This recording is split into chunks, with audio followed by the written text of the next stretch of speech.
жетінші сынып бітіргеннен кейін спорт саласына кетемін дедім, бірақ спорт саласына баратын енді әкем қарсы болды. Мүмкіншілік болса дұрыс мамандық таңдап соны оқып білгенің дұрыс болады деп. Одан кейін 9-шы сыныптан кейін орта білімге кетем ба деген ой болды. Ақыры не керек, биология пәнін таңдап, кішкене тереңдеу оқыдық, білдік. Соның аяғында 10-шы сыныпты бітірген жазында теледидардан бір операция, ота жасалғанын көрдім.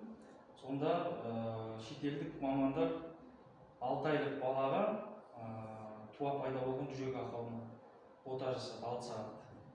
Соның бөлім көріп, өзімде қандай да бір қызығушылық пайда болды. Сонымен осы мектепті бітіргеннен кейін қазір Қазақстан Ресей медицина университеті біз түскен жылы марқұм академигіміз бар еді, Алик Мұхтар Алиұлы деген. Өте керемет адам болатын, өте керемет маман болатын. Басында барған кезде арман болып бардық, сол кісіні көрсек, білсек деп. Бірінші жыл түскен кезде енді грантқа балымыз сәл жетіңкіремеді. Медицинаға түсу әлде қиын, ол кезде де қиын болған. Бірақ бірінші жыл неде ақылы түрде оқыдым.